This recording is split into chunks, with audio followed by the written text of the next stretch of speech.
Hello, it is Allison from The Alison'S Show. Yes, I gave myself a show, but I am excited that you're here because today I'm going to be sharing two things I love: sugar cookies and parties. And I have my online course, Alison's Cookie Party, where I talk about making the perfect sugar cookie with royal icing, but I don't get into the nitty-gritty details of what to do if you're baking with a bunch of tiny humans who want to decorate the cookies. And so these are some tips and different things that I've learned for doing sugar cookie decorating parties for little kids over the last few years. My first tip is bake the cookies beforehand. This might seem like, duh, we're having a cookie decorating party, but you might think that the kids are going to bake the cookies with you, and especially if they're younger kids, it's just so much easier. Keep them away from the oven, keep them away from the cookie dough, and having the cookies baked beforehand gives you a little bit of control over the situation. Tip number 2 is place settings. I like to have place settings, if I can, set up for each kid before they come. That way they know what's theirs and they don't start fighting over who gets what cookie and who gets what. And I also like to, under their place setting, put some parchment paper.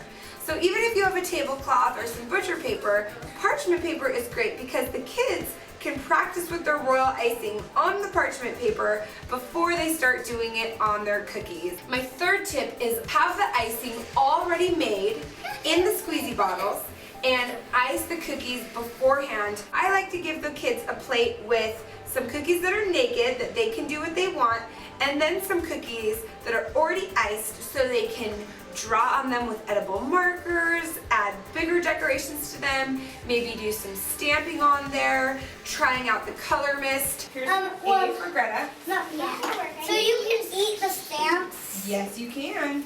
Okay, let's talk about the different supplies that you want to have out. I've mentioned a few of them. I like to have, if I can, lots of edible decorations because the kids just go crazy for them, and it's very easy to teach them that using royal icing is a lot like glue, and so they can do a little squirt of royal icing and glue those edible decorations on.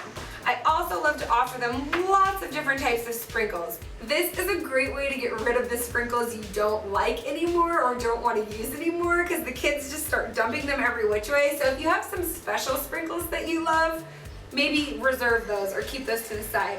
And I like to, again, have my royal icing prepared in squeeze bottles because it's very easy for those little hands to use. It's gonna get messy, but the squeeze bottles is really easy. Some got on my finger. I can't just lick it off. Okay, just lick it off. Okay. Another thing I love to have are toothpicks. And I've taught my 5-year-old how to use the toothpicks too. And it's really fun for her to use the toothpicks. She feels like a little artist. My last tip is this. If you yourself are trying to decorate cookies and you want your kids to also decorate cookies, you need to choose. Either you're making the cookies for you and they're going to be works of art that you're working on, or you're making the cookies with the kids. And I say this because I don't like yelling at my kids about cookies. Cookies are supposed to be fun, and it's really easy to get frustrated with the kids, and people say, how do you do this with your children? I don't. Oh, it got on me. That's okay. No problems when we're doing cookies for fun, huh? No problems. What I do when I'm making a batch of cookies that are for work, I always save some for my kids so that they can do them, and they use all of my leftover icing and my leftover sprinkles and all of the decorations that I have laying out, and they get cookies that are just for them. Thank you so much for watching The Alison'S Show. I hope that you now feel empowered to do a cookie decorating party for your kid, somebody else's kid, some random kids you find off the street. I just want you to have so much fun, enjoy doing something you love, and have a fabulous day.